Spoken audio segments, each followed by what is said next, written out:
Hey guys, what's up? It's me, Thomas. Today we're back here with the Green Scorpion. Today's top 15 is Metroidvania games. So, Castlevania, I think you can definitely think of that as a Metroidvania. Well, that and Metroid. I mean, heck, it's in the name. You know? Linear progression, and all that. You know, like Dead's, or I think that was more roguelike, but if you actually if you recognize these games, let me know. But without further ado, let's check it out, huh? Be sure to subscribe for more. Hope you enjoy. Let me know your favorite game, and let's get to it.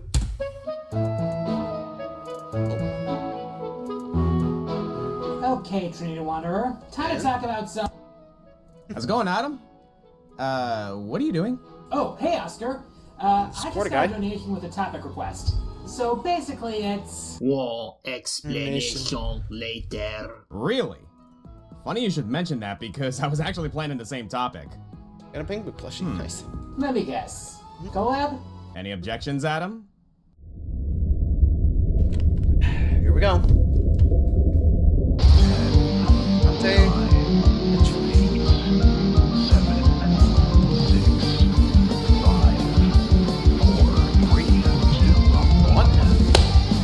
Let's go.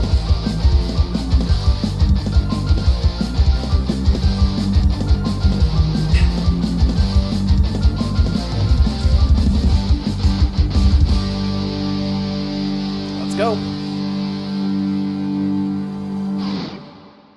Metroidvanias.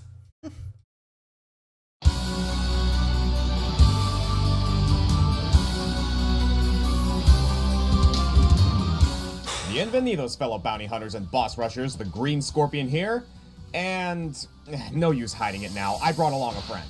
What's up, everybody? It's the Quarter Guy. Good to be back on the channel for the first time since, what, top 14 Castlevania Judgment characters? That was our last major project together, yeah, but today's a big topic and I needed some backup. Since the dawn of video games, or at least since video games could scroll, a simple, silent premise has hung over them. When in doubt, go right. For some reason, it's always right. Right. Probably related to the fact that most Western cultures write from left to right. That tends to be the order of Osborne visual information, and even for Asian countries that were producing these games that might read right to left, right to left actually from was Japan. already informing how technology was developed. So Mario moves right, Gradius moves right, unless it's an open top-down adventure like Legend of Zelda or Adventure, we always moved right. Until 1986 with the release of Metroid. As early as the first screen, you can try to go right, but you'll find that you're completely trapped. So instead, you move left, find the morph ball behind some rubble, and now you can use that tool to move right. And so, a subgenre was born. To explain it like you're 5, Metroidvania was named for Metroid and Castlevania, two franchises that often feature this non-linear form of progression. Typically, you're given a large map to explore, broken down into themed areas, each made up of a dozen rooms, and many of these rooms being blocked off by obstacles of locks that you can only pass by obtaining corresponding powers, tools, or, to continue the metaphor, keys. So you crisscross the world finding keys to open locks, growing in both your character's abilities and your understanding of the world's layout until you are the master of all that you survey. Though apparently there are some people who don't like the name Metroidvania.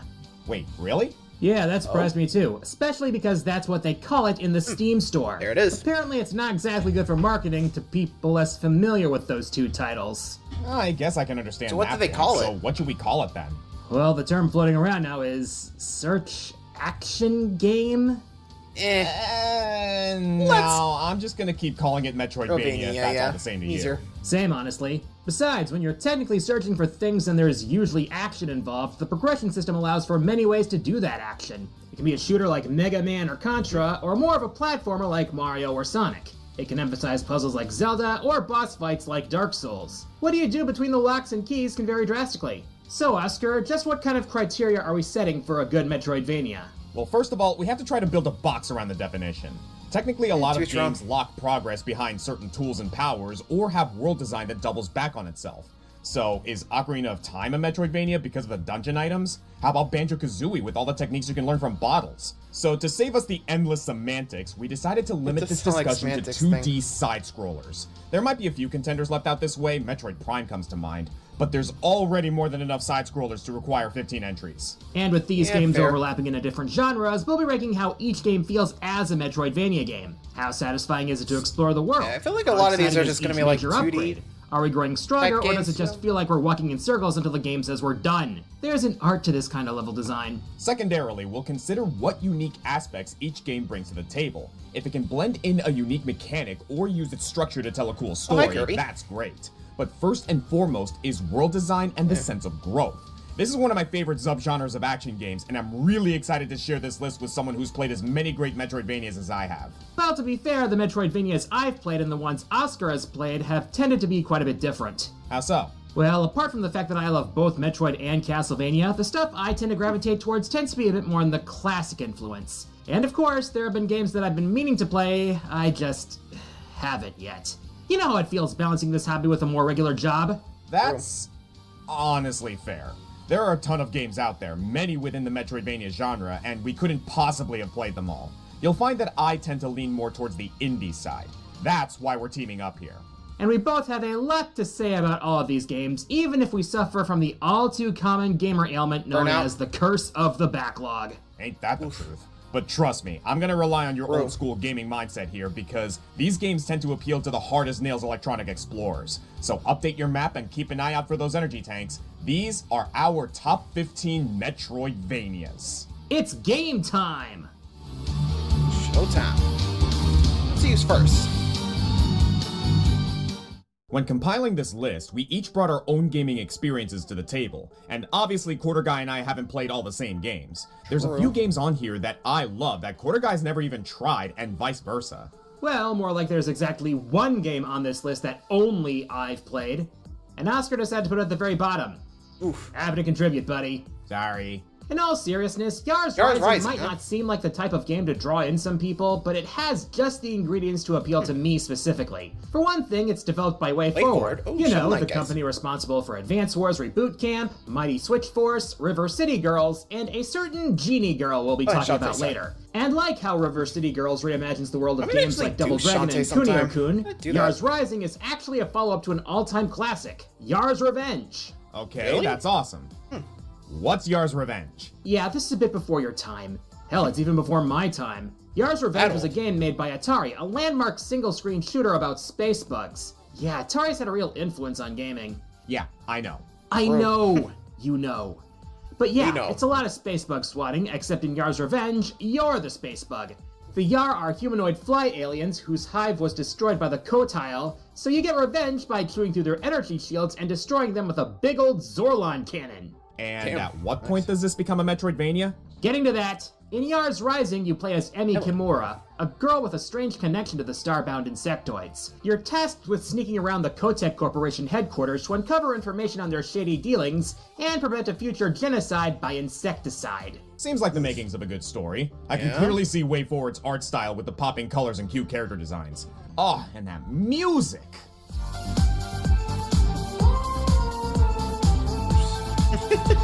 Is everyone just dancing?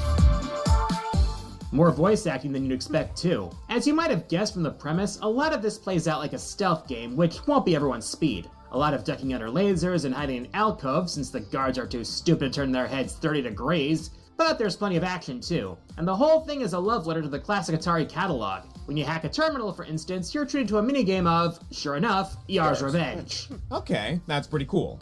But for a Metroidvania, I also expect some upgrades to the main character. Is it just hacking doors open? Yeah, there's plenty of that, but you can also augment Emi's DNA with Yar abilities, including wall jumps, enhancements to your own personal Zorlon shot, and even the ability to gnaw through force fields like your arthropodic allies. And the Atari love doesn't stop there. Oh, wow. Several of the enemies and bosses draw straight from You're Atari cool. history, Look at that. including a spider boss inspired by Black Widow, the missile commander inspired by, well, Missile Missile Command, Commando. and giant centipedes from... Centipede, yeah, I know. I know! You know! A lot of Let's see you get this one. At one point, you run into the evil company CEO named Philip. Philip Ong.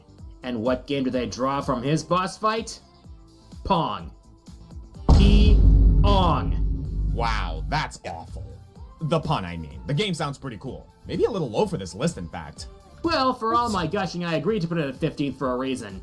While the map is very good at showing you where you've been and where you can't go yet, it can make the exploration feel a little brain dead. Forced? I guess Way Forward didn't want to risk players getting lost because backtracking through this game can be kinda painful. Well, to an extent. I think backtracking is just part of the package with Metroidvanias. Getting accustomed to your surroundings and remembering where certain obstacles were so you can come back with the proper gear later. It's really liberating to finally make progress through a brick wall that's been mocking you for hours. I agree, but the map takes away any necessity to remember these places on your own. Your movement speed remains slow throughout the entire game, not helped by the constant need to duck out of sight. And movement between rooms is constantly halted by loading screens that are just a bit too long. No fast travel either, so you either have to walk all the way back or hope there's an elevator nearby, which might make the difference between 5 annoying loading screens or just 2. So, number 15 then? Yeah, I had a great time with this in spite of some technical and budgetary limitations. The loading times are like, say, a glowing force field keeping you from the meat of the game. But if you can grit your teeth and burrow through, there's a juicy prize at the center. Gross, but I get the analogy. Honestly, you had me at definitely a weird analogy. Yeah, but if I had a nickel for every time a company turned one of their retro games into a Metroidvania with a radically different aesthetic and numerous references to its vintage history, I'd have 2 nickels. Which isn't a lot, but it's weird that it happened twice. I know. I know! You know, I know. I got it. I got the concept. Now let's keep going. Yeah, everyone loves making that little concept. Or just, oh, that make. I don't want to give the impression that any of these games are lacking for not making it into the top 10. All of these games are great in our eyes, thus the need for a top 15. And at 14, we have a game that, through the right lens, might be a perfect fit for a Metroidvania. Prince of Persia is a series that changes its shape and style like a desert in a windstorm. From the original 80s and 90s platformers, to the Sands of Time trilogy, to the 2008 reboot, you could always be sure a new Prince of Persia game was on the horizon. Just not what it would look like. Just a couple years ago, it stumbled out from the dunes again as a Metroidvania with Prince of Persia: The Lost Crown. Which is funny because you don't actually play as the Prince of Persia here. Rather, you play as Sargon, a warrior tasked with rescuing the eponymous royal. Kind of misleading. Who names a game after the guy who gets kidnapped? Isn't your favorite series The Legend of Zelda? Yeah, he has a point. Touche. Anyway. Sargon is a member of the Immortals, basically the Avengers of ancient Iran, all with superhuman strength, or speed, or subterfuge.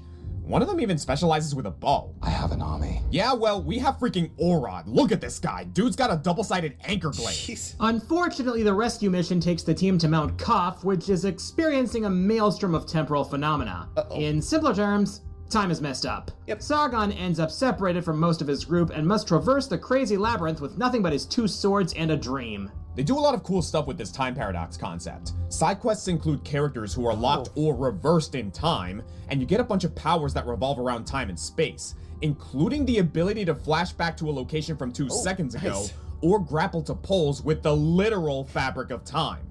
Sargon starts running into other versions of himself, all vying to be the one true canon Sargon. And just look at this level! A fleet of ships frozen in the moment they were ripped apart by a storm, with tidal waves that you can run across and lightning bolts suspended like tree branches. This shit looks sick! The combat... You know, the whole multiversal battle royale, I mean, doesn't that sound like the Jet Li movie, The One? Like, sorry, basically, guy was getting tracked by his own evil doppelganger that wanted to kill every version of him to become the ultimate one. Apparently, the more copies he killed throughout the multiverse, the stronger the others got. At least, he and the main one did. I think it was called The One? Or I think that's the movie I'm thinking about. Like I said, I weirdly remember that plot. I don't know why. Hold on.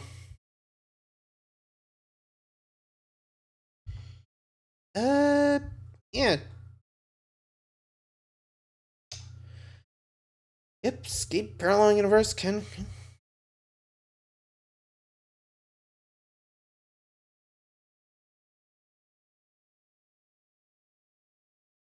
Yeah, looks like I was right. A mythical super being known as the One.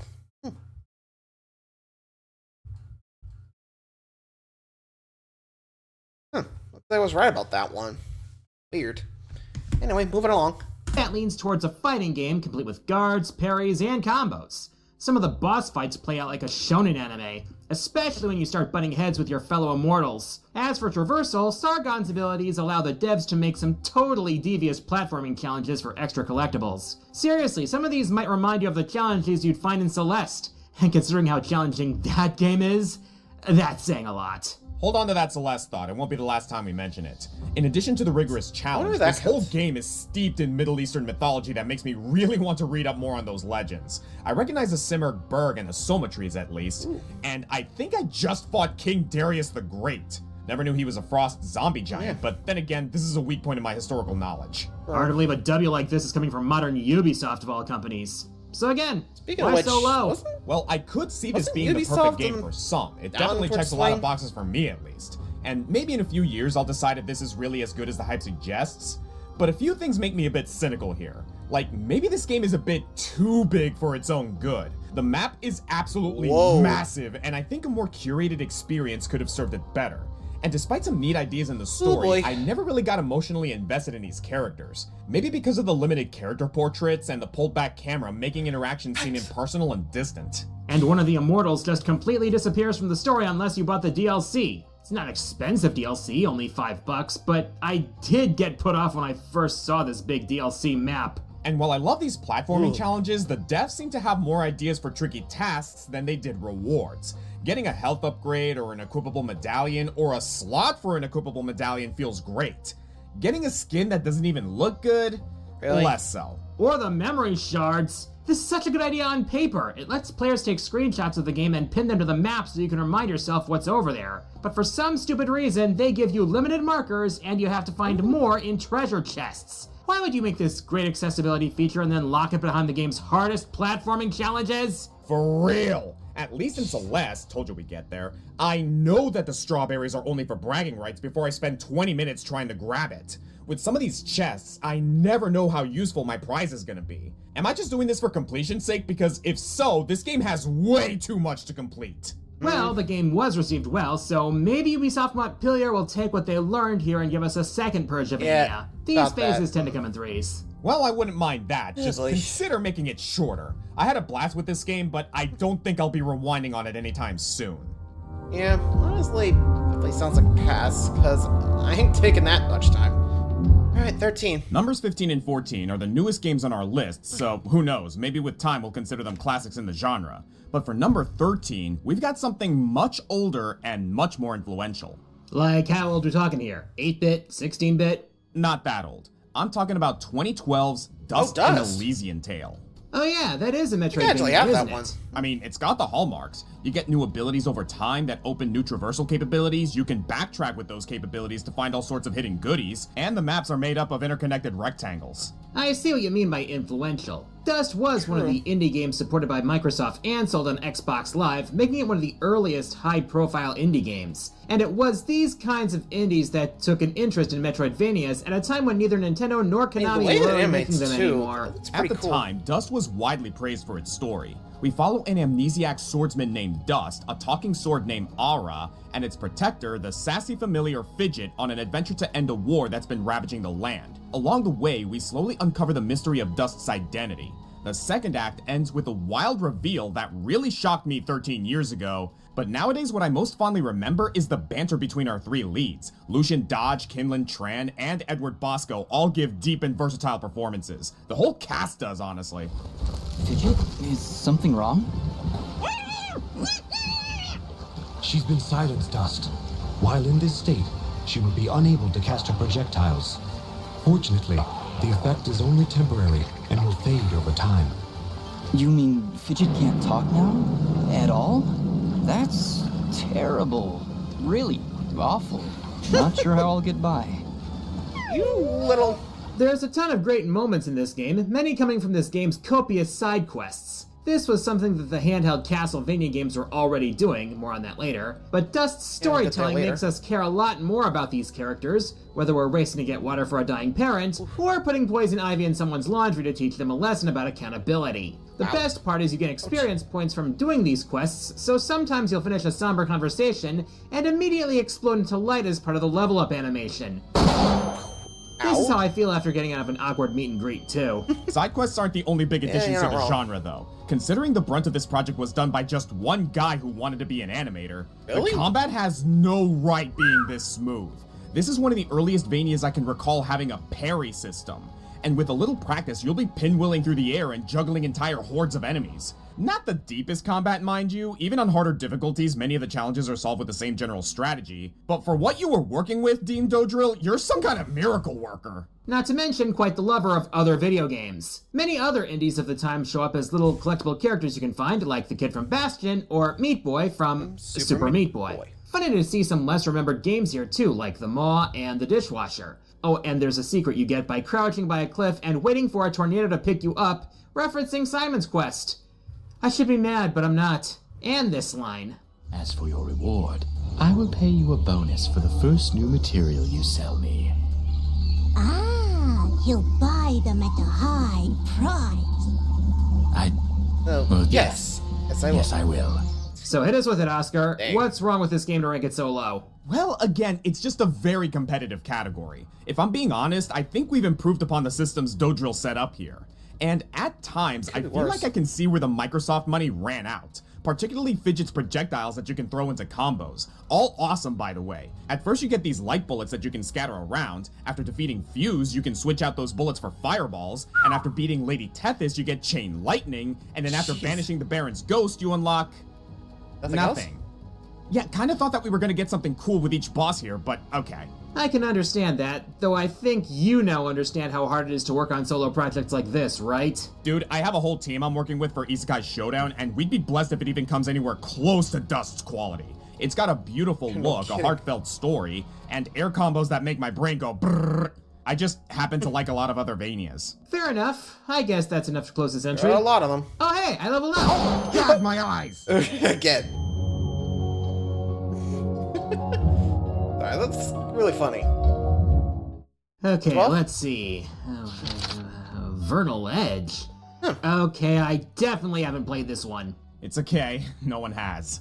Vernal Edge comes to us from indie dev Hello Penguin Team. Their first game, as a matter of fact. And I've been really trying to champion this game. It's a little rough around the edges, but I absolutely love it. This game makes my dick rock hard. And I need more people to try it so they can make another game and improve on what's already here. Yeah, I saw some of your streams about it. It certainly has a unique look to it. Bright colors, light outlines, a steampunk fantasy setting, and a map screen that looks like it's being rendered on a PS1. What's the deal with the Sky Islands, though? Well, the kingdom of Haricot was ravaged by some sort of disaster a few years back, causing the land to break apart and float away, Skies of Arcadia style. Our main character is Vernal, an abrasive girl with a chip on her shoulder trying to find and kill her own father, who, aside from abandoning her as a kid, also has something to do with the same apocalyptic disaster. She's joined by Chervil, her dad's former robot assistant, who's trying to figure out why his memory was wiped. These two really balance each other out in cutscenes, and makes for a great driving force while you're trying to find your way around. Wait, trying? Okay, just how hard are we talking here? Yeah, if there's one barrier of entry for this game, it's that it really doesn't tell you where you need to go. I was getting seriously lost on my first playthrough. The level design flows really well, but often there's no indicator that you even need a certain power-up to proceed, let alone where it is. So you just have to keep searching and researching every corner of the world until something clicks and you make progress. And since this game isn't super popular yet,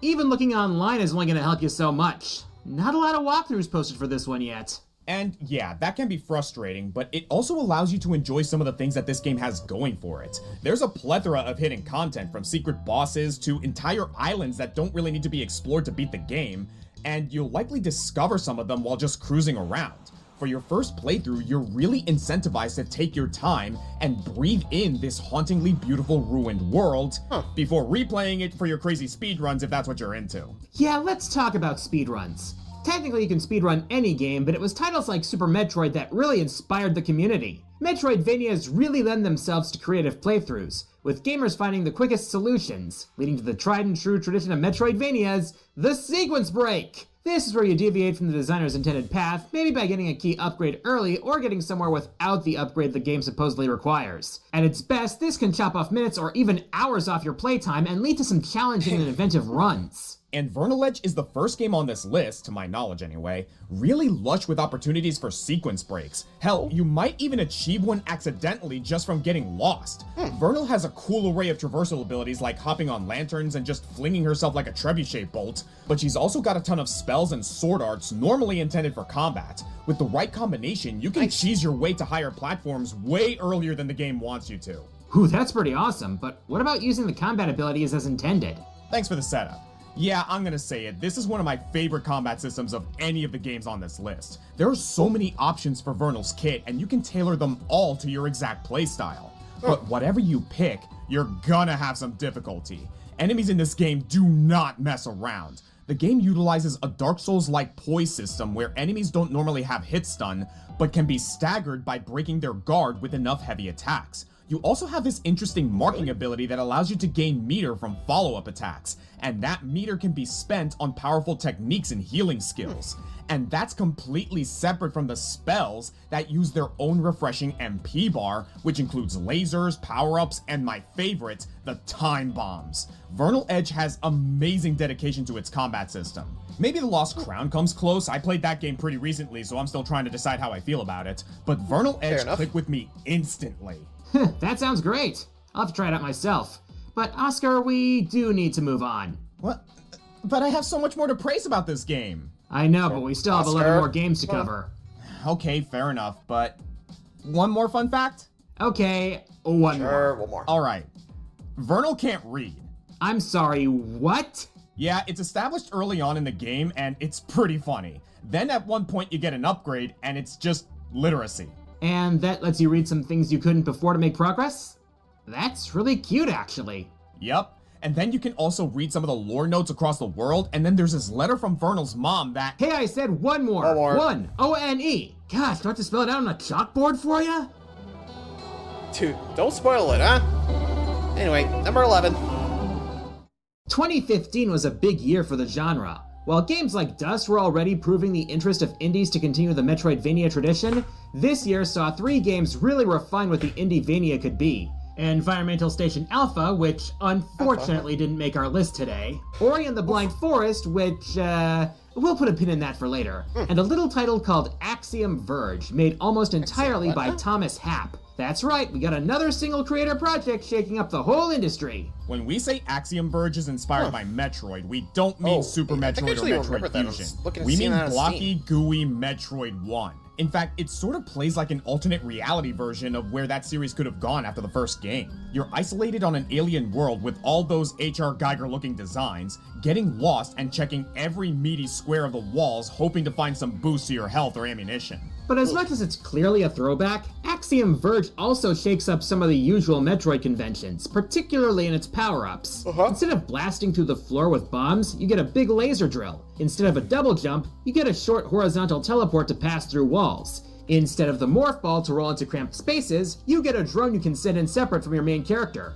And instead of freezing enemies with an ice beam, you get the glitch gun that can defragment anything it hits, with each enemy type having their own unique reaction to it. Oh, and there's just a ton of optional guns, with dozens of ways to blast apart the mechanical monstrosities standing in for bosses. But maybe the craziest thing of all that Thomas Happ did was make a sequel 6 years later that's so alike and yet so different from the first game. Instead of the pulsating space stations of the first game, we get this beautiful naturalistic environment with verdant green forests and crystal blue waters. The music is often mellow and serene, and while Trace from the first game is a lone survivor fighting for his life, our new protagonist Indra does a lot of talking to other people.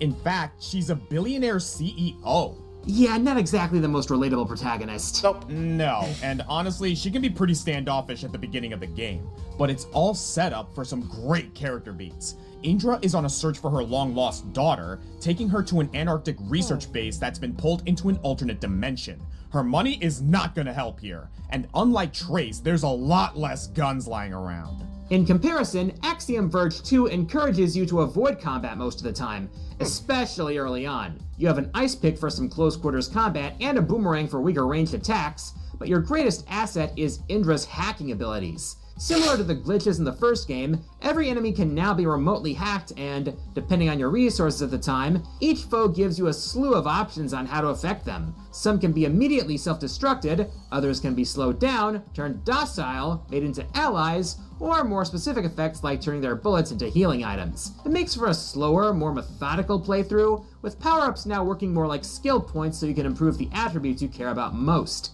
And it's so satisfying to come back to some of the behemoths you had to hide from from earlier and ripping them a new exhaust port. So really, we'd recommend both of these games. They really complement each other with two drastically different experiences, sharing a few mechanics and devotion to high-quality NES-style gameplay. But if you twisted my arm, I'd have to give it to Axiom Verge 2. The story and gameplay both go through twists and turns that we don't want to spoil here, with the kind of esoteric transhumanist storytelling that will send you right to YouTube for an Axiom Verge 2 explained video. Who knew Antarctica had so much to offer? No penguins, though. I thought I'd see at least one penguin. Yeah, well, what are you gonna do? Honestly, Verge 2... Verge 2 sounds pretty interesting, to say the least. To each your own if you want to play it or not, but let me know. Would you? Let me know in the comments. Anywho, moving along. Number 10. Gatekeeping the top 10, we have one half of this video's namesake, the Castlevania franchise. Whoa. Already? Which one? Yeah, I'm surprised too. There's just too many recent indie games improving on the formula. But we might not have had that formula without our favorite family of vampire hunters. It didn't start that way, of course. Before 1997, Castlevania was a linear affair, guiding your vindictive Van Helsing through a series of monster-filled levels. But Symphony of the Night gave us our first Castlevania to emphasize exploration. Well, technically, Simon's Quest was the first, and Rondo of Blood had the splitting paths and hidden maidens to save. Well, okay, but Symphony of the Night was on another level, granting us access to Dracula's sprawling castle and asking us to figure out our own way through it. But that wasn't the only departure for the series. Here we play as Alucard, Dracula's son last seen in Castlevania 3, and our first non-Belmont main character. Well, again, technically Bloodlines was the first since both Eric and John were only Belmont adjacent, so... Fine. Our first non-whip-wielding main character. And this warrior magus with 300 years of experience makes a great vessel to give the player a massively expanded moveset. He'll have to earn a lot of that moveset back, mind you. Shortly after Alucard arrives, he gets most of his abilities stolen by death, forcing you back to level 1. Ouch. Funny, this trope usually gets associated with Samus, but Symphony of the Night is the first to take your powers away so blatantly. And, speaking of level 1, Symphony added RPG elements to the formula. Yep. Unlike Samus, who was dependent on finding specific suit upgrades, Alucard gains experience points from each kill, growing his stats throughout the game in addition to the specifically placed power-ups needed to traverse the castle. This can potentially confuse a game's progression, making level grinding just as viable as searching for the tools you're supposed to use to win, but games like this and Dust and Elysian Tale hit a good balance. There's just so much cool stuff you can do with Alucard here. Different weapons and equipment combos that reveal new attacks, spells activated with Street Fighter-esque input strings, summon familiars to help you out in battle, and a variety of transformations to help you get around. Naturally, the Bat and the Mist forms are useful for traversal, but don't sleep on the Wolf. It's great for clearing through hallways quickly while backtracking and allows for some cool sequence breaks. And you're going to be seeing those transformations a lot if you go for the true ending, which involves a second upside-down castle that's admittedly a bit of a pain to get around. It's worth it, though, to experience one of the best stories in the franchise, exploring Alucard's relationship with his parents and both his and Dracula's conflicting motivations over the loss of the same loved one. And you get some truly legendary dubbing. Now is the time to put aside your weak human side and join me in remaking this world! Dracula, in the name of my mother, I will defeat you again. It's bad. Very bad. But I'm so glad it exists. True. Symphony of the Night put the Vania in Metroidvania, and it's only fitting that it should take the number 10 spot. Though there's just as much of a case to be made for one of its contemporaries. Alright, I'll bite. Elaborate. Well, Symphony is amazing, and it laid the groundwork for Metroidvanias as a whole, which includes the Castlevania games on handheld consoles. Games like Harmony of Dissonance, Portrait of Ruin, Order of Ecclesia, and my personal pick, Aria of Sorrow.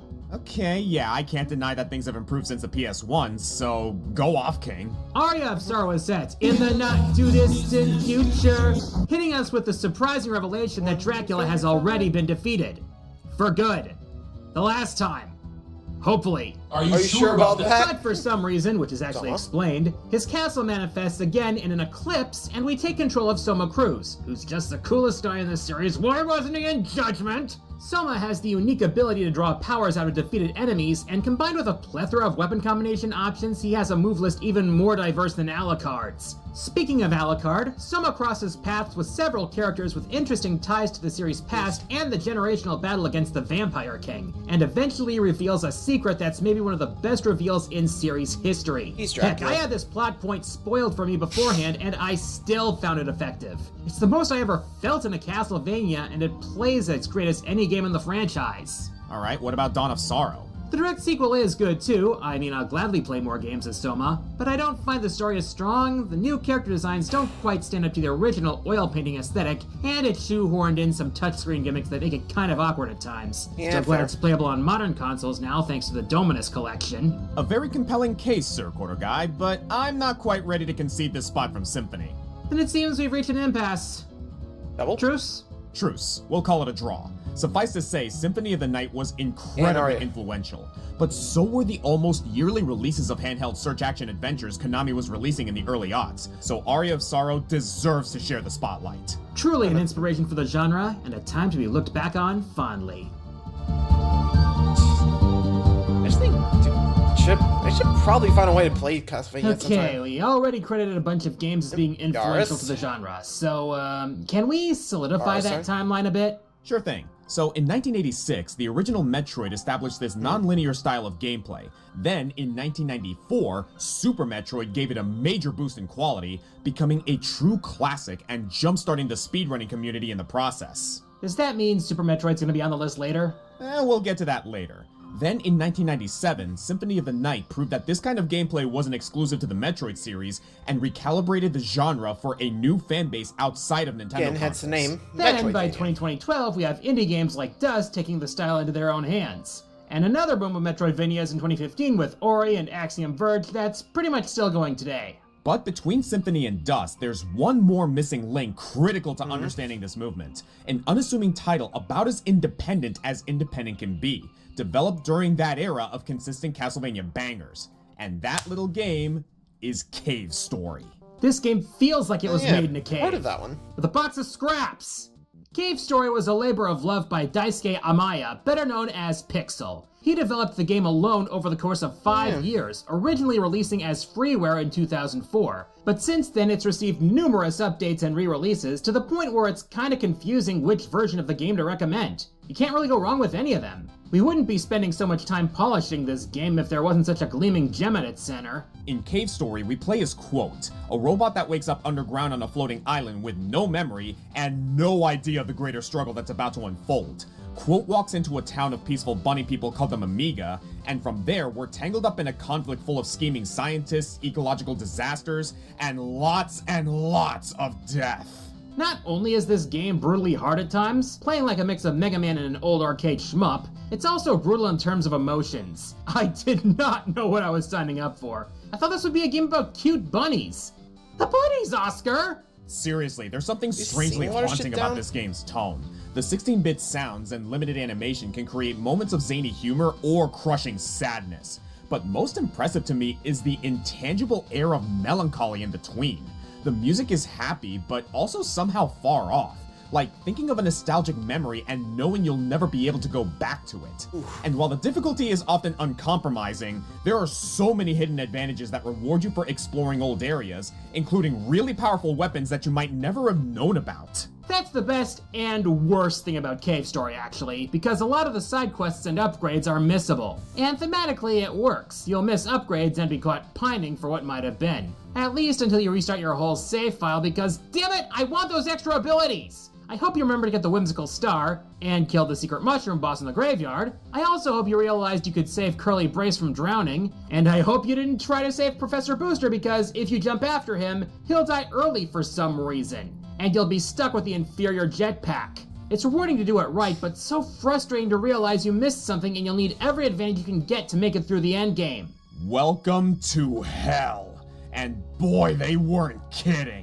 Cave Story actually has 3 main endings. You can leave the island early with Kazuma, like a coward. You can beat the standard final boss and call it a day. like an underachiever, or you can head into the prefab building during the final escape sequence and take on one of the most insidious challenges in all of video games. Not just because it's hard, not just because there's no save points and you have to get through it in one go, not just because there's a secret boss at the end that you'll want to rock out to the Space 3 boss theme to, but you can't afford to not be firing on all cylinders, but because you know that you can give up at any time and get the standard ending just by walking to the left. So, how well did you prepare for this? And how strong is your resolve to see it through? Similar to Dust, Cave Story was a showcase of what indie developers could achieve with enough patience and vision. For all video games to be sure, but more importantly for this discussion, for Metroidvanias. Assuming Konami was always going to stop making Castlevania games and go on a 10-year pachinko bender, I don't know if Metroidvanias would have survived like they did without this little robot. And you can quote me on that. Ugh. Yeah, I do. Yeah, I'm not sure if I want to play that game. I don't know, I've been heard a lot of stuff about it. Right? Here comes Shantae. I got sunshine on a desert day. Which game? It's always warm outside down at Scuttle Bay. Okay. I guess you'd say, what game makes us feel this way? Shantae, Shantae, Shantae, talking about Shantae, Shantae. Yeah, if you spent much time on either of our channels, you'd know that we both have a lot of love for this heroic half-genie. She really is our girl, and she's got 6 games for us to choose from, with a 7th on the way, the 3rd largest of any franchise we're talking about today. Even the worst ones are good, and the best are exemplary, but only one can take the title. And it didn't take long for us to form a consensus. Not only is Shantae and the Pirate's Curse arguably the best game in the series, it's certainly the best when it comes to Metroidvania gameplay. And a lot of that comes down to this game's main gimmick, the pirate treasures. After losing her genie powers at the end of the previous adventure, Shantae can no longer rely on her transformation dances. I recently talked about these forms, and it's a little sad to see them go. These animal forms were a very effective way of opening up new areas, with the slight downside that you had to come to a standstill whenever you needed to activate one. Instead, Shantae is teamed up with her usual nemesis, the nefarious pirate Risky Boots, and slowly uncovers a series of tools that not only expand her moveset, but link seamlessly into one another. You start with the pistol, which is maybe the least interesting of the bunch, but before long you get the boots for charging, the cutlass for pogoing off spikes and cutting through enemies mid-charge, the cannon which lets you jump multiple times in the air and combos right into the parachuting pirate hat. Everything is so zippy and immediate, and I love when a Metroidvania can improve on how you move over time. It makes backtracking not just more bearable, but downright cathartic to see how quickly you can breeze back through these islands. Speaking of those islands, let's talk about them. Rather than a single interconnected world, Pirate's Curse separates its levels. I mean, they're islands, what do you expect? Granted, it's a bit of a hit to exploration knowing there's no organic paths between them. It's not like Super Metroid with its different elevators in and out from Brinstar to Meridia to Norfair.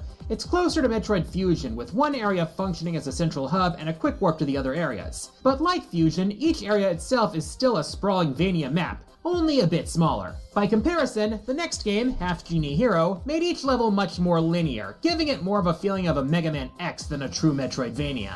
And with how much you're revisiting each island, it does all start to feel like one big world. Interwoven with the main quest are tons of side quests concerning the many faces of Sequin Land, and it can be hard to tell what plot lines will and won't be necessary to finish the adventure. Everything happens pretty naturally, and it really feels like all these characters are up to their own adventures. It makes the world feel truly alive. I mentioned this in my top 50 favorite games, but it's so novel to have a Metroidvania series with such a large cast of recurring characters. And it's fun to see everyone have their own B and C plots that pay off in big ways by the end of the adventure. So let's see what shenanigans these guys are up to. Bolo's trying to prove he's a hero independent of Shantae, but keeps falling back into her and Risky's adventure in unexpected but helpful ways. Sky is trying to appease her parents by proving she can hold down a boyfriend, only for her man to get turned to stone by a mummy's curse. Oops. And Ratty Tops? Oh, this ought to be good. Ratty Tops is being all catty after low-key betraying Shantae in the last game. We have to carry her through a haunted forest, then we go to the Island of the Dead and meet the ghost of the pre-zombified human that Roddytops used to be, who doesn't share Roddytops' memories but has this unspoken connection with her and talks about feeling alone, informing Roddytops as a character and her desperation for friendship despite her natural undead aloofness. That's both really wholesome and incredibly sad. WayForward are the masters of charm, but Pirate's Curse also has the most heart of the Shantae series in my opinion. It's no wonder we love it so much. Also, not to brag, but I used to work for WayForward, and I did development work on this game. No joke, I'm credited as additional programming, and I did some of the UI elements for the game. So yeah, Shantae really is my girl. And I'm not letting her go, damn it! I mean, considering he worked on it, I'm not surprised. Definitely has a special place in his heart. Didn't know Quarter Guy did gaming. Or at least make gaming. Or, you know, program, mostly. Anyway, number 7. Really gotta try some Shantae games. You know? Where to start? Well, it was nice talking about one of my favorite franchises. Coming up is another game I haven't gotten around to playing yet, but don't worry. I think someone's gonna do enough talking for the both of us on this one. Guacamelee, the game made to cater specifically to my tastes. Hispanic culture, beat-em-up style combat, references to other video games, and if you didn't know, firmly a Metroidvania. From the maps to the hidden items to the slowly expanding moveset, this is a search action game through and through. Yeah, I remember. You gushed about this game on your top 50 till the Poyos came home. Heck, I played the first one too and I really enjoyed it. But I also remember you hadn't finished playing the sequel yet. So now that you've played both, let's play both even. Does the sequel reach your lofty standards from the first outing? Well, I got 3 gripes with the sequel to address. Numero uno, the first game's villain had a better rogues gallery of henchmen. This game has its own assortment of cronies, but only White Beck gets any development. The others are only around for a single boss fight, which is fine for the one who's kind of there as a joke, but El Muñeco just seems like a dropped plotline. Especially notable when a returning boss from the last game steals their spotlight for one of the best fights. Numero dos, the endings. Like in the first game, there's a bittersweet ending as standard, or a best ending if you went out of your way to collect certain treasures. This game does the same thing, except what happens in the 2 endings is sort of the same. I mean, it's kind of a bummer for Juan in the bad ending, but it turns out alright in the end. Kinda undercuts the motivation to get the good ending. And numero tres, they changed the name of the forward special attack. You mean the dash in? Don't say it, it's too painful. Those bastards! I know, Jeez, it's really? unforgivable, but despite the clear downgrade, Guacamelee 2 is improved in all the most important places, and holds the same quality everywhere else. You got the same gorgeous art style. The characters look straight out of the Book of Life or El Tigre with highly saturated colors that really pop. The backgrounds are still adorned with posters for other luchadores, referencing other video games and memes that were kind of fresh in 2018. Most of your moves from the last game return, and they even widen the enemy shield so it's easier to tell what their weaknesses are if you're, say, colorblind. Yeah, still having trouble with that, but what matters most here is the gameplay, and it's even better here than in the first game, so I gotta give it to Guacamelee 2. Now, maybe Lost Crown and Vernal Edge have a cleaner combat system, especially if you're into parries and counters, but Guacamelee takes on a more dust style of crazy juggles, knocking guys into other guys while your combo counter goes up and you just never really want it to go back down. It's like a 90s fighting game with slot machine lights slapped onto it, pumping serotonin straight into my veins. And the chicken, Dios mío, the chicken! Pollo Power was already a thing in the first game, a funny take on the Morph Ball letting you turn into a little rooster. But now the rooster has its own moveset, and you'll get mob fights in tight spaces where you're dependent on that moveset. And that's okay, because you're a little clucking comet drilling through these enemy shields. And it's not just the combat either. We also got that good Metroidy traversal. It starts with learning simple directional attacks to break through color-coded walls, but in the late game you get the ancient lucha powers of sprinting up walls and rocketing horizontally through the air. Yeah, I get that wrestling is staged as hell, but man does it feel good to pull off, allowing for platforming challenges alongside the combat challenges. Honestly, both of these games are amazing, and you should really play them in order to see how the team built off the ideas of the first, but it's clear that the old champion's losing his belt to the challenger. Still, I wouldn't want to be without both of these games. It's such a fun take on Mexican culture. Even though Drinkbox Games is a Canadian dev, the idea actually came in a pitch meeting by Mexican-born Augusto Quijano, a studio artist who became the game's director. This fictional world, referred to as the Mexiverse in the sequel, is a hyperbolized surreality steeped in Mexican tradition, history, and, yeah, stereotypes. but dripping with nothing could be but worse. pride, love, and queso. So to Quijano and the rest of the team behind two of my favorite games of all time, let me just say this. Puede ser que yo no sea mexicano, pero como jugador hondureño amante de la cultura latinoamericana, puedo sentir toda la pasión en cada detalle de este juego. Gracias por esta maravillosa experiencia. Yeah, Thanks for the subtitles. I can't really follow that. This game looks cool, though. I like how the power-ups come from Chuzo statues. Classic. Through that. Number 6. Now that the Mexiverse has been saved, let's move about 3,000 miles south to Brazil, home of Long Hat Studios, and the next game on our list, Dandara. Not that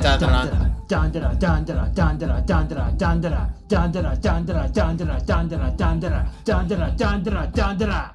Wow, you're really excited about this one, huh? This? Nah, I barely heard about this one before we started this project. Mainly I just like the name.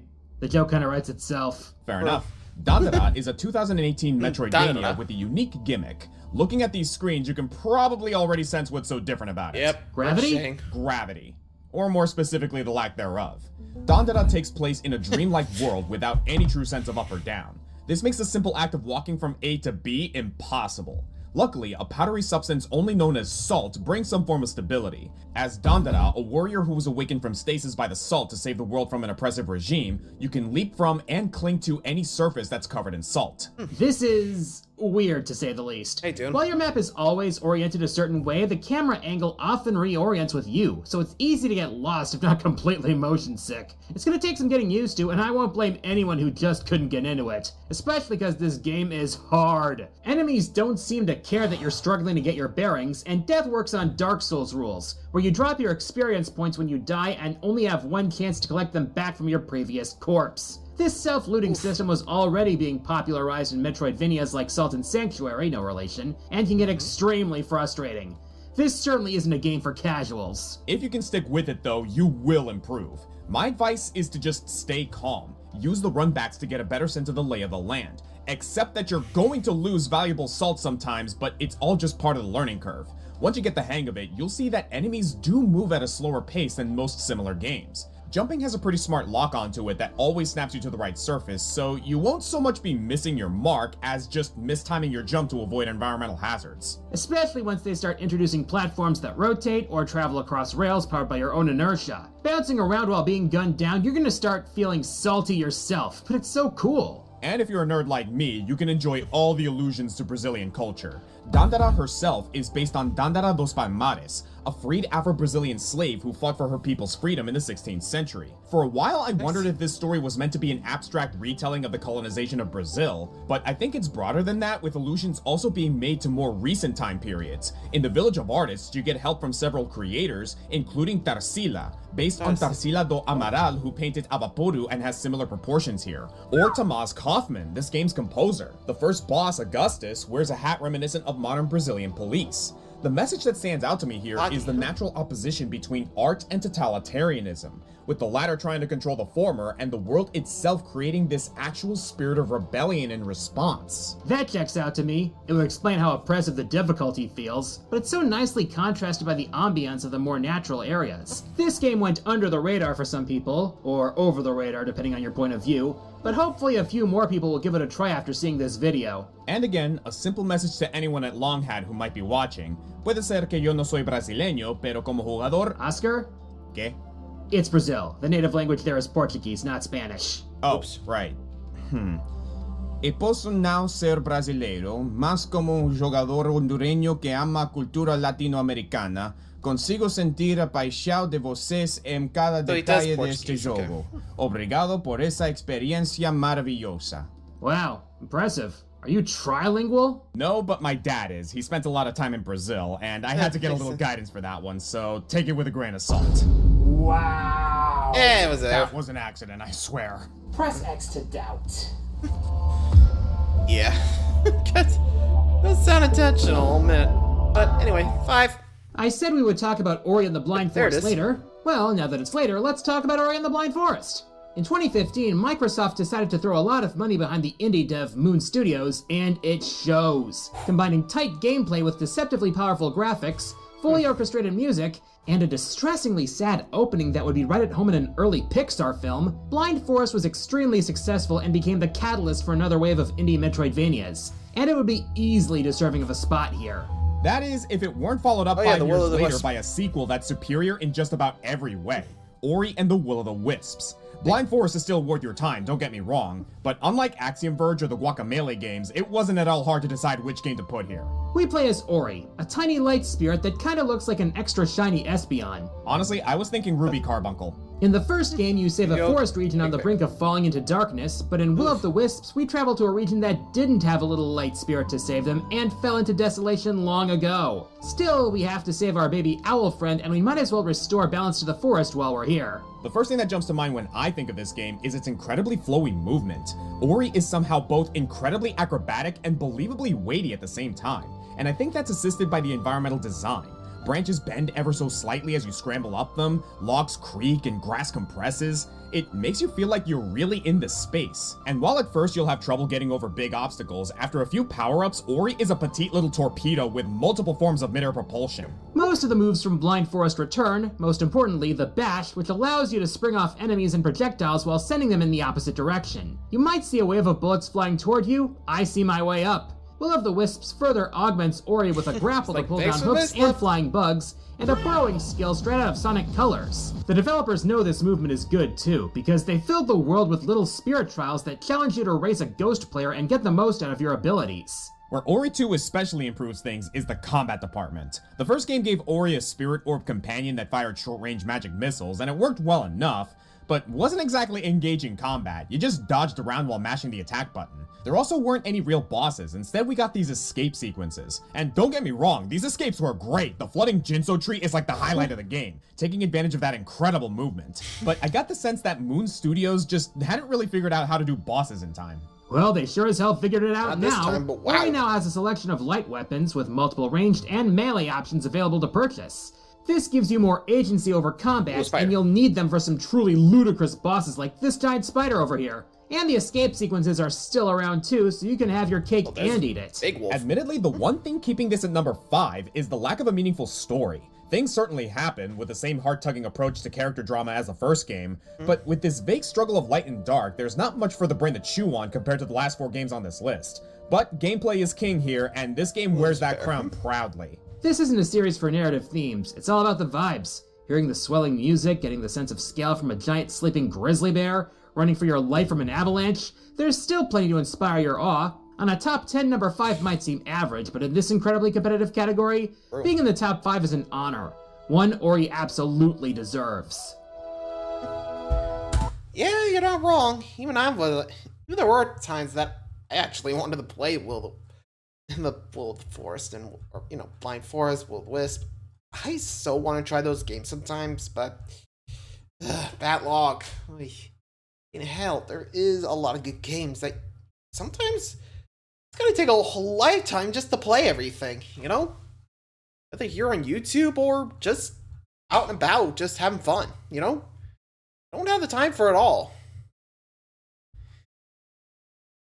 Okay, 4 left. After this, I gotta take a break. Sorry, it's just getting tiring. At number 4, we have the big question. Metroid. Which Metroid game do we think is the best Metroidvania? For a series so close to both of our hearts, this was not easy to narrow down. Well, I only got 2 games under my belt, so the prime games are out of the picture. Same with other M. Try to contain your disappointment. Metroid 1 started it all, but influence over the genre isn't enough if the game is this hard to go back to, so the original is out, as well as Metroid 2 on the Game Boy. Both of these games have enjoyable remakes, though, that let you experience those chapters of Samus's life in better quality. The next oldest is Super Metroid, which is arguably even more influential than the original, and the oldest I'd say to completely hold up. If crazy sequence breaks are your thing, it's one of the best games of all time. And Fusion may have its detractors for its more directed approach, but it's a well-curated experience, and I, for one, like taking a stronger narrative to the series when it's properly executed. With the 4 definitive versions of these games, it's a pretty tight race. Or it would have been before 2021, but that one title we'd been anticipating for the better part of a decade finally arrived, and speed boosted its way to the front of the pack. Ladies and gentlemen, Metroid Dread. Being a Metroid fan requires saint-like patience. This one really brought you some hope life and to pray the for another franchise. remake or sequel, and maybe after years of anticipation, you finally get a trailer. Dread was this myth. A hypothetical fifth side-scrolling adventure. Maybe it was being developed for the DS, maybe the 3DS. It was even foreshadowed in a scan log from Metroid Prime 3 back in 2009. But after 11 years, we all assumed it was quietly cancelled. Other M came and went, Federation Force came and went, Samus Returns showed promise that maybe a truly new Metroid game could be in the works, but when that trailer dropped for Dread, it was like an actual alien sighting. And what's even crazier, it fully lived up to its hype. And I could see someone saying Super or Zero Mission or even Fusion is better. Probably not Samus Returns, since much of Dread is built off of what that game established. Once again, Samus can run, fire her cannon, plant her feet to aim in 360 degrees, and swing her cannon arm for a melee counter. That feels good every time. Her power-ups don't stray too far from the usual Variasuit fare, but they really don't need to. Morph Ball, Grapple Beam, Spider Magnet, Screw Attack. Your Ice Beam comes in the form of missiles like in Fusion and Prime 3, and later there's new and improved Storm Missiles, a Flash Shift that feels like it was inspired by Axiom Verge, and a handy Pulse Raider for fighting those hidden blocks so we don't embarrass ourselves in live streams. It's like a best of Metroid power-ups. Oh, and there's also a cloaking device, which is good for when Bionicle GLaDOS shows up. Hoo boy, the Emmys. Yep. I like them personally. As an unbeatable stalker enemy, they might be all around less impactful than the SAX from Fusion. They were really hyped up in the game's marketing, so it's kind of surprising that you kill the last one, and you still have a fourth of the game left to go. But they're off-putting in their own right. Only one segment with them was truly frustrating for me, and it's mainly because there's water and you don't have the gravity suit yet. But I like how anytime you're caught, there's just this barely technically possible chance to parry the killing blow. Just goes to show that effective horror games don't remove your agency. They just severely limit it. And while your mileage may vary based on preference, Dread has some of the best level layouts as far as silently guiding the player. Despite the many elevators and teleporters, you'll find you're not getting lost nearly as often as previous games, and you probably won't even notice why.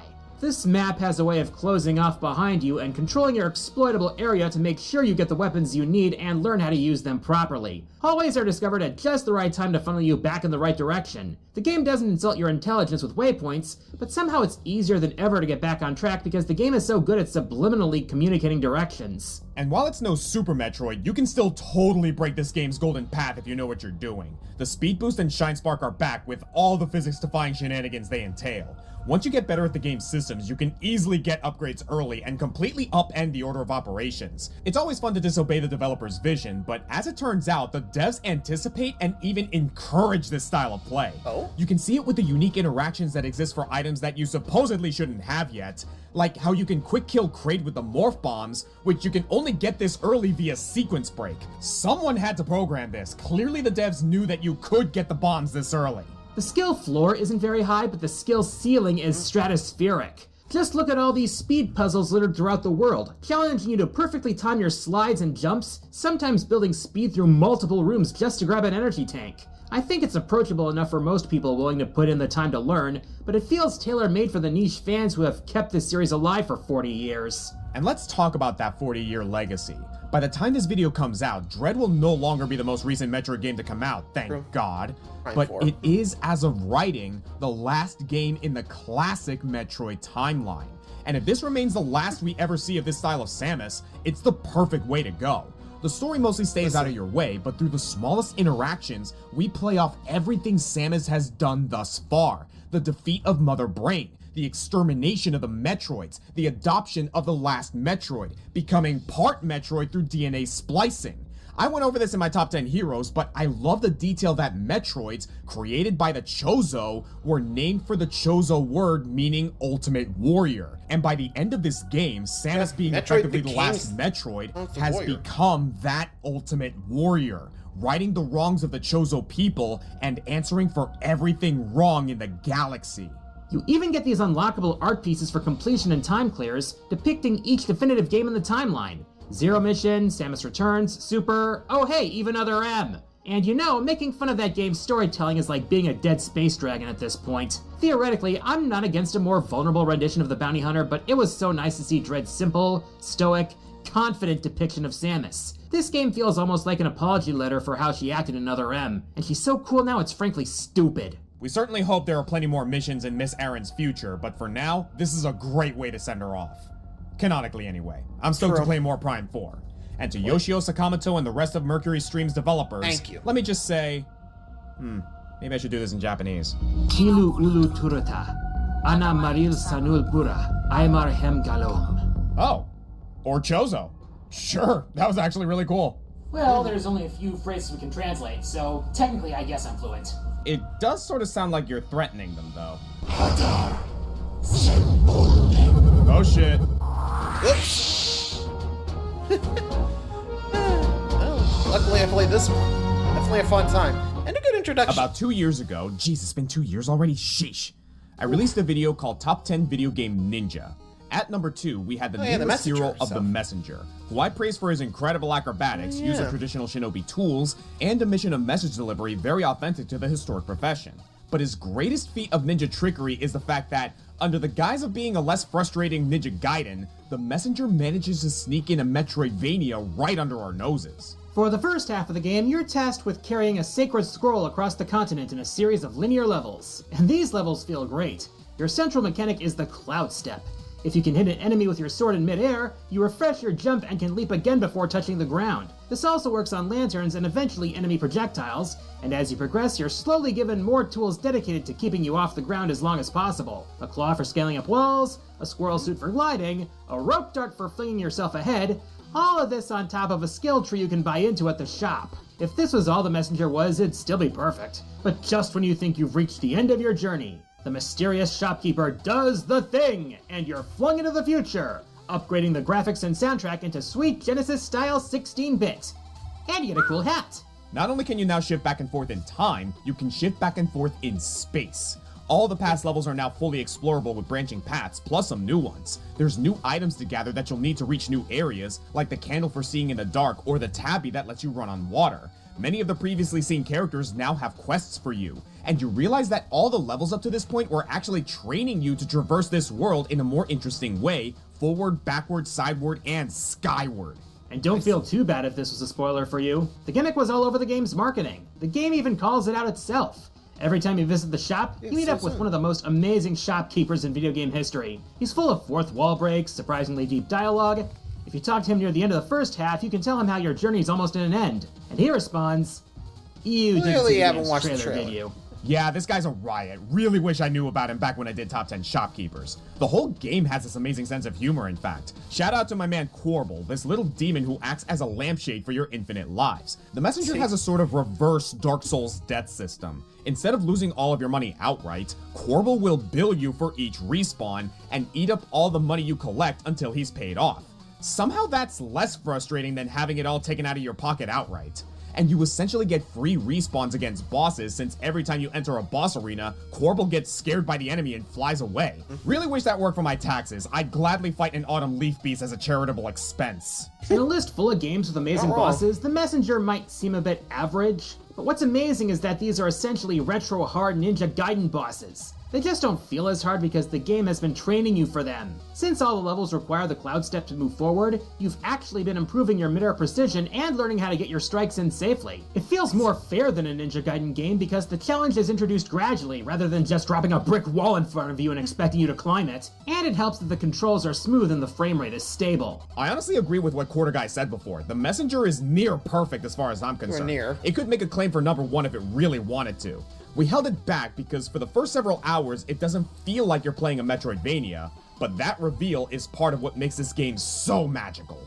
Number 2? Almost there. Oh boy, this might be your hottest take on the whole list. Forgive me, Father, for I have been biased. Ah, blasphemy. Actually, I think I backed this up back in the day.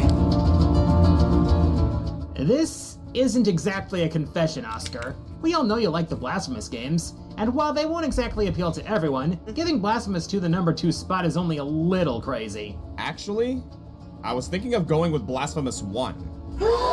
What heresy is this?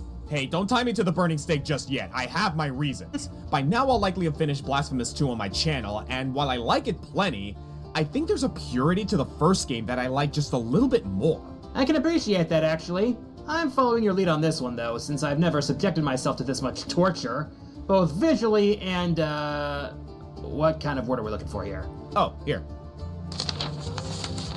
Ludically. I'm gonna need that thesaurus back.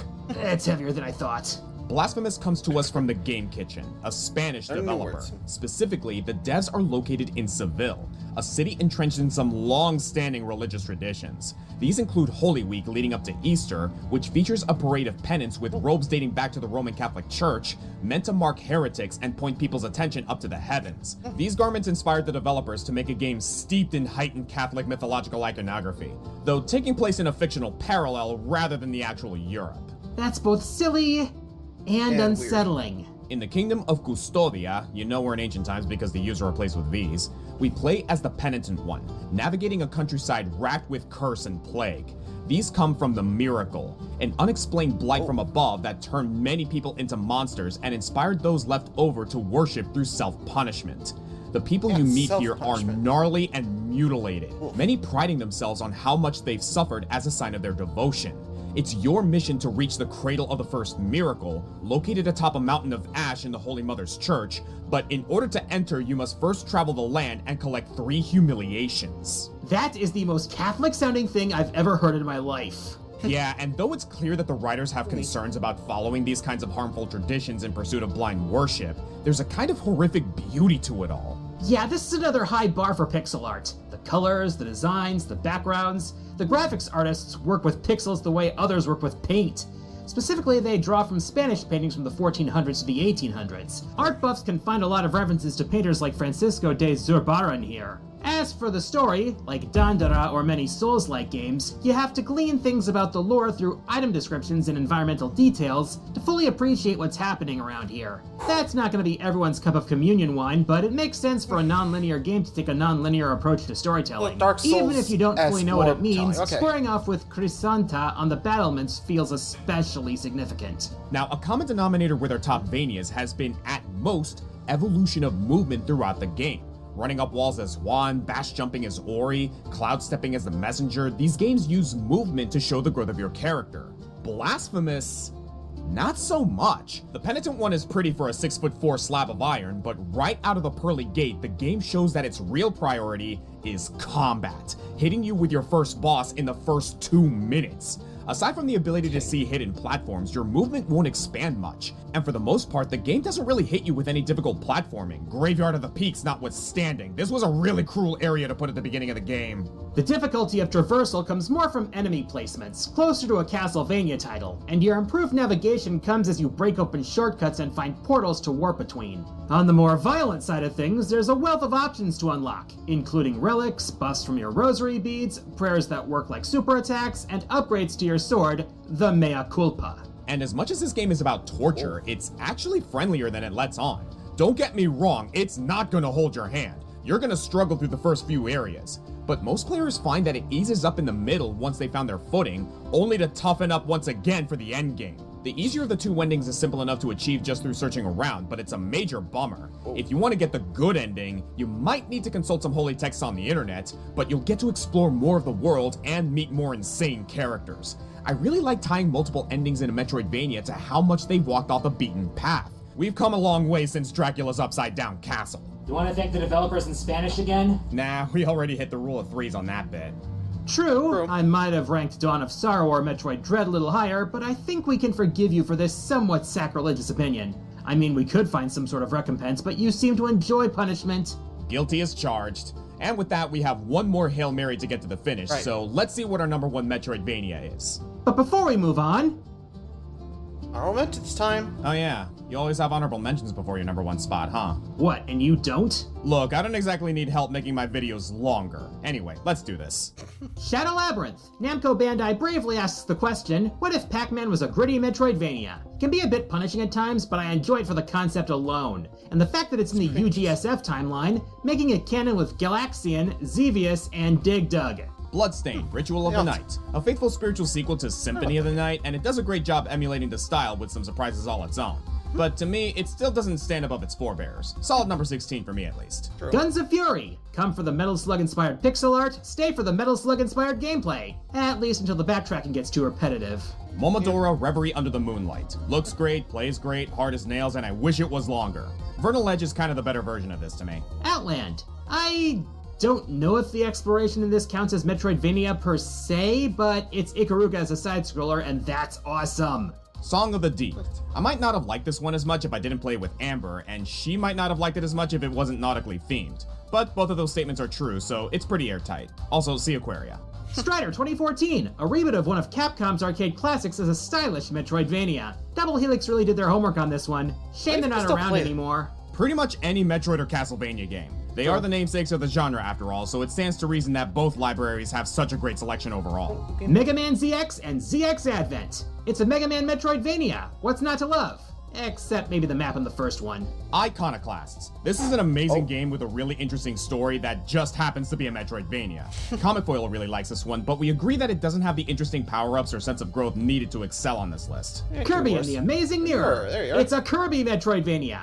And yes, this counts. I will die on this hill. And finally, Dead Cells. One of my favorite roguelikes, but given that, the things I love about it aren't really the Metroidvania elements. But you know I love it.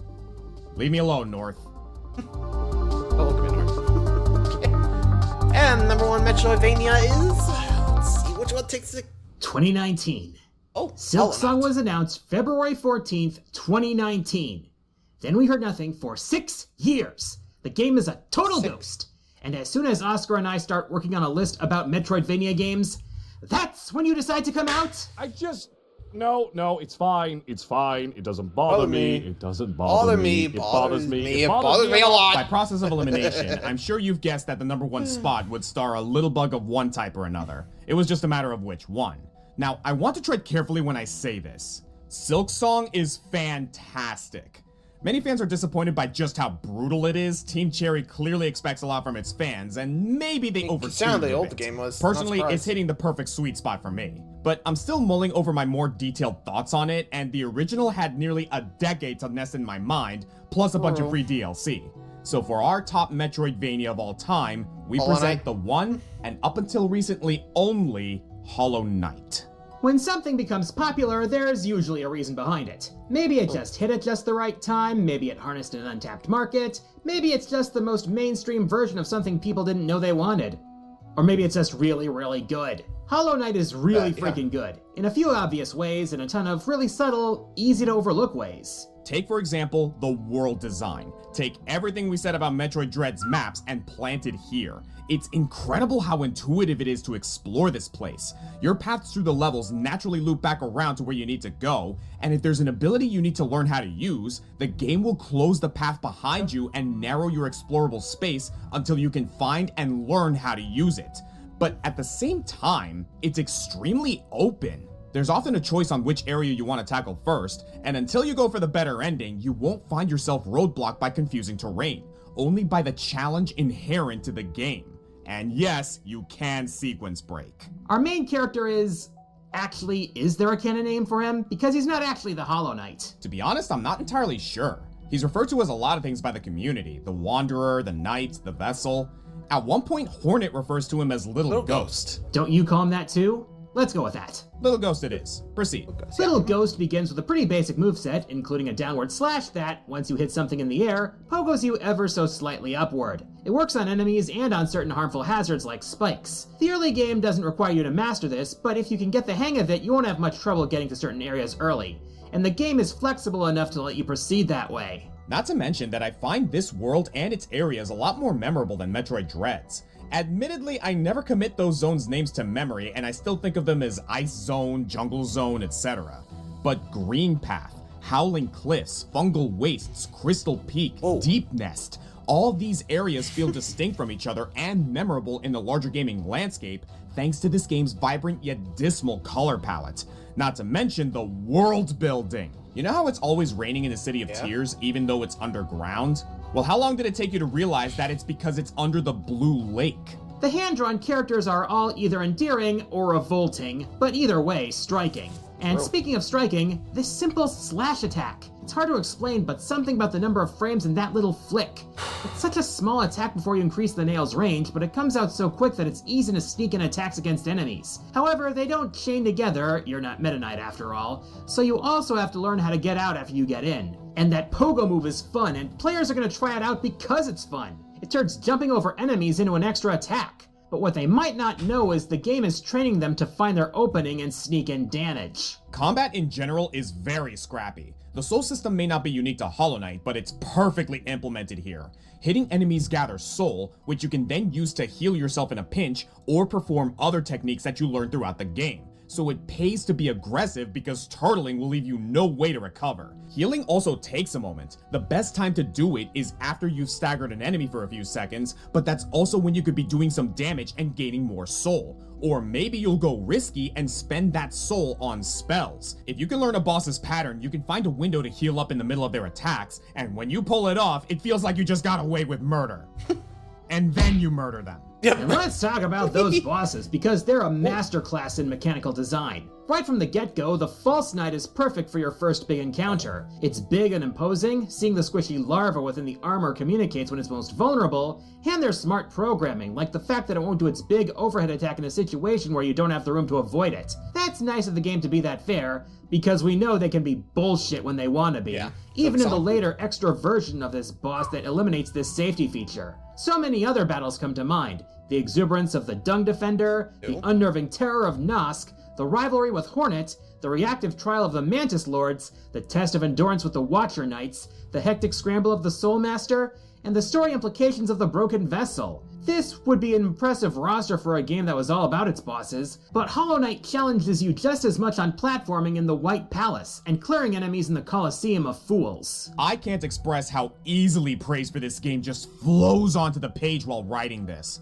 but if I can centralize it into one more compliment, this game has an infectious charm to it. It's not exactly dialogue heavy, but it's full of characters that are on their own journeys crossing your path. Like Shantae, this world feels incredibly lived in despite its desolation. I will always remember the bank falling over like a cardboard cutout, the Crystal Guardian asleep in the bench that you want to use, rescuing Zolt's useless ass, the sense of relief that washes over you when you hear Cornifer's humming in the middle of nowhere, and passing through the Forgotten Crossroads over and over, only for it to suddenly be infested with parasites one day.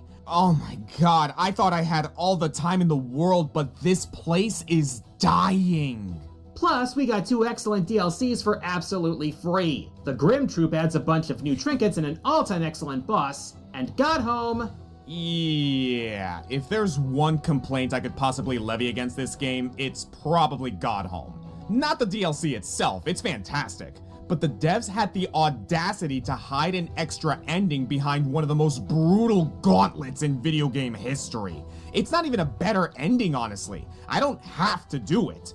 But I want to because I love this game so goddamn much! This game makes my dick rock hard! Hollow Knight is a singularity of everything we've praised on this list. It has the sense of beautiful isolation from Axiom Verge 2, yet the sense of converging stories from Aria of Sorrow, the rewarding difficulty of Dandara, the deep lore of Blasphemous, the evolving movement options of The Messenger, the boss fight moments of Lost Crown, and like Yar's Rising, it's about bugs. Okay, that last one was pretty good, I'll give you that one. I'm the Green Scorpion. And I'm the Quarter Guy. And the fact that Silksong could be so anticipated in its lead-up and be so divisive in its release is testament to how impactful the first Hollow Knight is. With their commitment to quality, Team Cherry made a game that pulled in audiences. Players who normally would never attempt this level of difficulty stretched their limits to explore these depths. Hollow Knight became a game bigger than its expected community, like a butterfly bursting from the chrysalis of its Souls-like subgenre. And in our humble opinion, it's the best Metroidvania of all time. But if you disagree, comment below, come discourse with us on Blue Sky, search us out and take action, we'd love to know what you think. Thanks for having me, Oscar! And thank you for stopping by, old friend. Seriously, really awesome to be working with you again. And you gave me a few good recommendations to add to my backlog. But for now, I think we're both ready for a rest. Want to sign us out? Sure thing. See you next mission. Nice. Oh, there you go. Hollow Knight takes the top spot. Honestly, I really want to play that game sometime, but again, backlogs. What are you gonna do, you know? Anyway, thanks for watching, guys. Hope you enjoyed. Till next time, see ya.